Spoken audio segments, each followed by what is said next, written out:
Hey, what's up, guys? It's Graham. We got some more news about Ben Simmons on the offseason, so let's go ahead and jump right into it. On May 4th, the Nets announced that Ben Simmons will undergo back surgery, but should expect to be playing by training camp. The following day, the former Rookie of the Year took to Instagram to post a selfie, smiling and holding up a peace sign, his hospital band still attached around his wrist.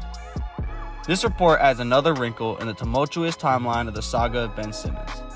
People in support of Simmons have called for NBA players and pundits to apologize to Simmons, with this surgery seemingly validating the legitimacy of Simmons' claims to a back injury, possibly stemming from the mental stress he claims to be experiencing. There's still optimism around the Brooklyn Nets organization, as Nets GM Sean Marks told the New York Post that the former All-Star is feeling relief after undergoing his surgery. But others weren't so quick to let Simmons off the hook, citing the grievance that he is still actively pursuing to regain lost salary from when he sat out of games in Philadelphia. People also pointed out that the microdiscectomy back surgery that Simmons underwent is far less invasive and boasts a much shorter recovery time than most conventional back surgeries. Regardless, this whole fiasco also brings in bigger social issues, as Simmons claimed to have mental health issues following his struggles in the Eastern Conference Finals against the Hawks the year prior, and he didn't see a single minute of NBA action this year, despite being healthy for most of the season. The whole Simmons situation begs the question, what role does the media play when it comes to an athlete's mental health? And what responsibility do they bear when it comes to reporting on the health status of professional athletes, both physical and mental? And what responsibility does an athlete have to its organization, its city, its fans?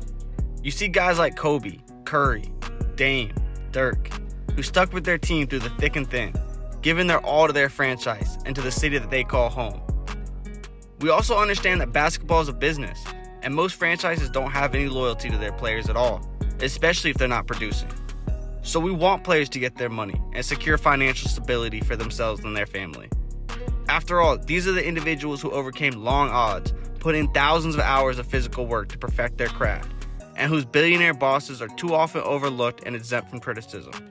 Many owners and executives in the association are white billionaires with lengthy careers in positions often gained through nepotistic opportunities.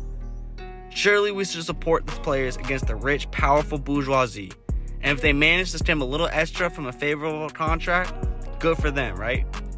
After all, there's no contemplating or quantifying the amount of money that the owners have attained through ill-gotten gains. In 2011, Yahoo Sports published an article outlining the owner's shady business practices and shifty paperwork that is responsible for millions in lost revenue, way more than the money lost through bad contracts. But this all gets a lot more complicated when we're talking about a player like Ben Simmons, who has blatantly refused to play for the 76ers to force a trade out of Philly, and even citing mental health as a concern, all while on a $177 million deal averaging $35 million a year. Simmons made matters worse when he filed a grievance against the 76ers in hopes of recovering $20 million in lost salary for when he was sitting out. Now, I heard someone in the media say that if any of us were in that position, we would do the same thing and try and get our money back. But I definitely don't think that's fair.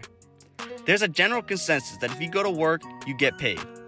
Especially since most sports fans aren't multimillionaires, most of us would show up to work.